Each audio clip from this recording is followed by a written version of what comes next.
Bon ben voilà, dernière sortie, j'ai voulu démarrer, il tournait bien jusque là et je mets le bateau à l'eau et au moment où je le mets à l'eau, je remonte la remorque, tout ce qui va bien, je mets le contact, je mets la petite sécurité là-haut, là, le petit coupe-circuit en cas de chute là quand tu l'accroches au poignet. Je vais pour mettre le contact et là, impossible de démarrer. Le truc a tourné nickel depuis la dernière sortie. On a fait 2 heures de pêche, c'était impeccable avec un pote.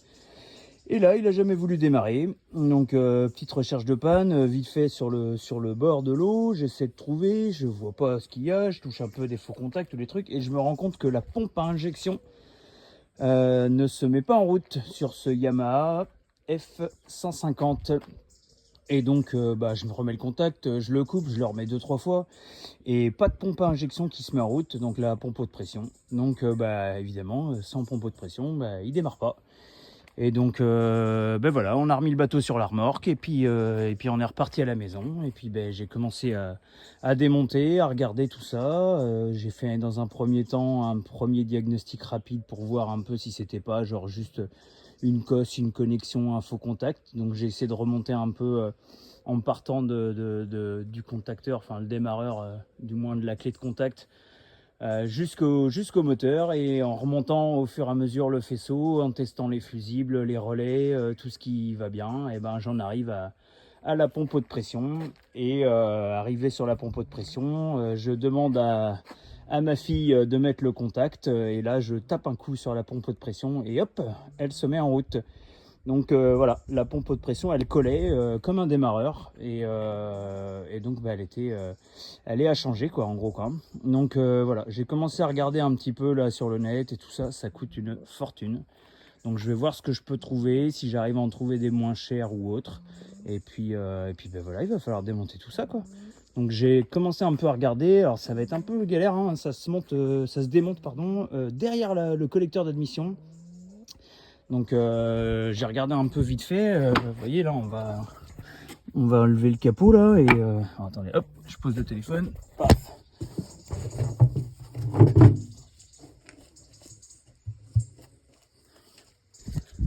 Voilà, en fait, j'ai regardé un peu et donc cette pompe, elle se situerait quelque part derrière là. Alors c'est un espèce j'ai regardé un peu sur des vues éclatées, c'est une espèce de grosse cuve là en alu, dans lequel il y a la pompe qui arrive par le haut là, qui est immergée en fait avec des connexions là qui se branchent là, et donc c'est elle qui vient foutre un peu la merde. Donc le problème c'est que voilà, hein, faut démonter tout le collecteur d'admission, la boîte à air, tout sortir sur le côté là pour essayer d'avoir accès à cette pièce là.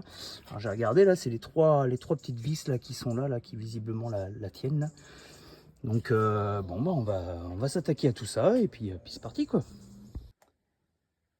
Bon voilà, après avoir cherché un peu la panne partout sur ce moteur, comme je vous avais expliqué avant, en fait c'est la pompe de pression qui se trouve là. C'est cette pompe qui fait un peu faux contact, en gros qui se déclenche un coup sur deux, un peu comme un démarreur. Vous savez, ça, tu tapes dessus et elle se met en route, et si tu tapes pas dessus, elle se met pas en route. Donc ça, c'est la pompe de pression en fait qui permet de mettre en pression tout le circuit. Et puis en fait là, il y a une cuve dans laquelle elle vient se loger. Ça se remplit d'essence avec un petit flotteur, un peu comme un carbu d'ailleurs. Ça ressemble un peu à ça. Et le flotteur, lui, forcément, il vient empêcher le débit d'essence. Au bout d'un moment, ça monte et ça coupe l'arrivée d'essence, comme un pointeau de carbu. C'est exactement le même principe qu'un flotteur sur un carbu. Et donc là, il y a la petite connexion de la pompe haute pression. Et la pompe, en fait, elle vient se monter là-dedans, là, dans ce corps-là. J'ai galéré un peu à trouver, parce qu'en fait, la pompe, ça, c'est une pompe d'origine du Yamaha. Mais alors, les mecs sur Internet, ils délirent complet, là. Ils vendent ça en pièces origine. Ça vaut, je sais plus, presque 500 balles. Je dis non, mais 500 € pour une petite pompe comme ça, c'est un truc de fou. Du coup, mon ami ChatGPT, je lui ai demandé qu'est-ce qu'il me conseillait. Et en fait, il m'a trouvé un kit avec cette marque-là, Kemso, qui visiblement est en fait une marque qui fabrique des pièces un peu haute performance. En regardant, en cherchant les refs, voilà, d'ailleurs je vous le dis si ça peut vous servir. La référence, ça c'est 138-36. Alors sur internet, c'est une référence qui correspond à un Suzuki, je sais pas si c'est pas la Yabusa ou un truc comme ça. Enfin en tout cas c'est la même ref que cette pompe, parce que c'est un peu standardisé ces pompes là. En fin de compte c'est plus une histoire de diamètre, de taille de litres par minute, qui sont plus ou moins compatibles avec des puissances de moteur. Mais en fin de compte, les pompes sont plus ou moins un peu standardisées, ce qui fait qu'on arrive à trouver en fait des pompes qui sont pas forcément celles vendues par le constructeur Yamaha, mais qui sont en fin de compte l'équivalent même d'une autre marque, parce que cette pompe-là, en fait, elle se monte sur plein de modèles différents. Du coup, là, en fait, j'ai déballer un peu le kit là, et franchement c'est pas dégueulasse. Alors il y a plusieurs sortes de filtres, ça c'est les petits filtres qui sont fournis avec. Il y a la connexion, il y a des colliers. Alors bon, après vu que c'est un kit pour Suzuki, moi il y a la moitié des choses que je vais pas avoir besoin. Là je vais juste avoir besoin de ce faisceau, de ces câblages là, et puis je pense de ce filtre là, parce que c'est celui qui se rapproche le plus en termes de taille et de forme de ce que je peux avoir besoin. Et puis on va remonter tout ça dans cette pièce là, et ensuite on va s'attaquer au remontage de toute l'admission et de tout le reste du moteur. Bon alors voilà, j'ai soudé donc l'ancienne fiche qui était la grise là, qui elle va venir en fait se brancher par l'intérieur sur cette petite connectique. Et ça c'est la fiche bleue fournie par le fabricant de la pompe, qui va du coup venir se mettre ici. Du coup j'ai fait une petite soudure, en fait c'est des pièces qui s'achètent là, c'est super bien ce truc là, je sais pas si vous connaissez ça là. Je ne sais pas comment ça s'appelle exactement, je me souviens plus. Mais en fait, c'est des espèces de petits raccords que tu viens chauffer, et ça vient souder en fait juste au niveau de là, c'est de l'étain en fait. Et tu chauffes avec un petit briquet et ça soude les fils ensemble. Et du coup, en fait, ça permet de faire une soudure à l'étain, mais en plus de ça, de faire une étanchéité. Donc c'est pas mal. Et du coup, et ben là, en fait, alors, je sais pas si je vais réussir à le faire avec le téléphone. On va tester. Hop. On va tester, j'ai testé les continuités, voir si quand même la connexion est bien faite ou pas. Alors bon, c'est une galère de le faire avec le téléphone, mais enfin je les ai testés avec le voltmètre qui est là. Voilà, une fiche ici et un petit plot ici, et en fait on arrive à tester la continuité, voir si la soudure est bonne. Et on est bon, donc les soudures sont correctes, elles sont efficaces. Donc on va remettre les petits, là il y a des espèces de petites protections là qui se mettaient sur les tuyaux, enfin sur les fils. Bon du coup je vais les remettre aussi, parce que c'était monté comme ça d'origine. Et puis après on va tout réassembler là-dedans. C'est parti. Donc voilà à quoi ça ressemble une fois monté. Donc en fait là la pompe elle vient se connecter, en fait c'est emmanché directement dans une sorte de joint torique là, enfin un manchon en caoutchouc. Là j'ai le câblage de coup que j'ai passé, et donc qui vient se brancher dans le fond là-haut. Et j'ai mis le petit filtre. Alors au début je pensais mettre celui-là, mais en fait celui-ci, le problème c'est qu'il se monte dans ce sens-là. Et là pour le coup, en fait moi ça va pas marcher, parce que ça aurait pas, il n'y avait pas assez de profondeur en fait dans la cuve pour pouvoir l'assembler. Donc là l'idée en fait maintenant c'est de venir tout simplement juste poser tout ça dedans. Donc on va faire attention en mettant, de ne pas faire tomber l'espèce de joint en caoutchouc là qui est au fond, qui sert aussi de cale. Là il y a un petit ergot là qui est juste là, qui permet de guider l'emplacement. Et normalement voilà, on ne peut pas trop se tromper. Une fois que c'est mis, c'est mis. Il n'y a plus qu'à remettre les petites vis. Alors j'ai remis un petit coup de graisse sur le joint là. Il y a un petit joint torique qui fait l'étanchéité. Et puis on est pas mal. On va pouvoir remonter ça sur le moteur après. Voilà, allez hop, on rattaque.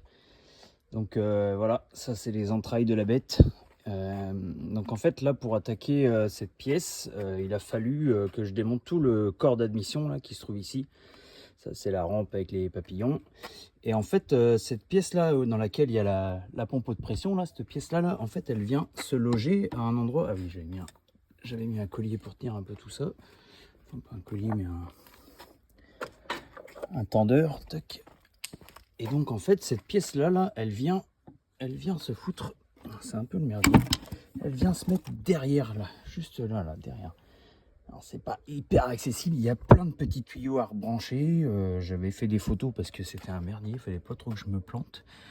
Donc voilà, là l'idée en fait c'est de remonter cette pièce qui vient se visser à ce collecteur d'admission. Et puis ensuite de rebrancher tous les tuyaux, toutes les durites. Alors là, j'ai la fiche là, qui vient directement allumer la pompe. Je vais faire un essai avant même de commencer à tout remonter. Je vais juste brancher la pompe en direct et je vais mettre un coup de contact juste pour voir si ça fonctionne. Parce que normalement, elle est censée se mettre en route pendant quelques secondes et ensuite se couper. Et en fait, c'était ça, moi, la panne. C'est que du coup elle se mettait pas en route quand j'appuyais sur le contact, enfin quand je mettais le contact elle se mettait pas du tout en route et donc bah forcément elle mettait pas le circuit d'essence en pression et donc pas de démarrage. Donc on va faire le petit essai pour voir avant de continuer à remonter tout ça. Je vais juste la brancher en direct et puis on va voir si ça fonctionne. Donc voilà, on va faire l'essai en direct, comme ça vous allez voir tout de suite le bruit que ça fait. Il va falloir que j'aille vite parce que ça se coupe au bout de quelques secondes. Donc quand on met le contact, et voilà, on entend se mettre en route. Donc, tout est OK. On va pouvoir remonter tout le reste. Bon, ben voilà.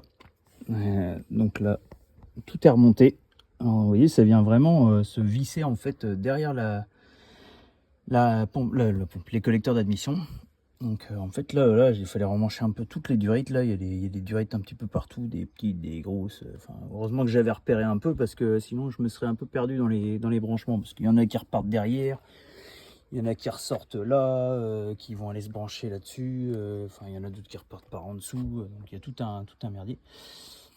Donc là, en fait, l'idée maintenant, c'est de venir remettre le collecteur d'admission sur les cylindres.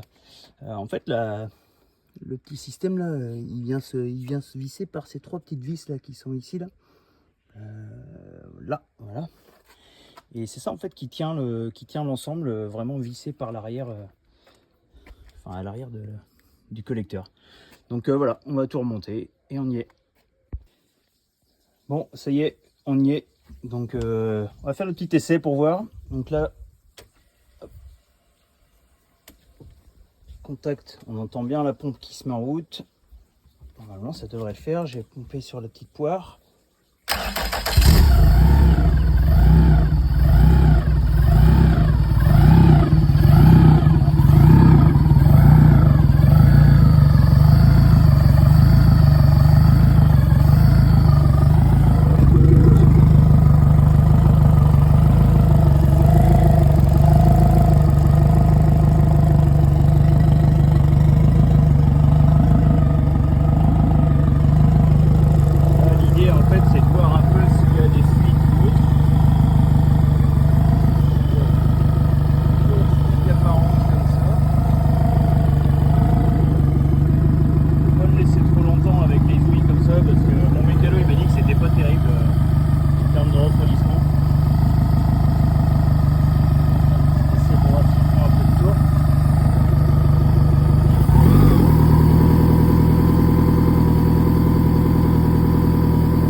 Allez, c'est parti.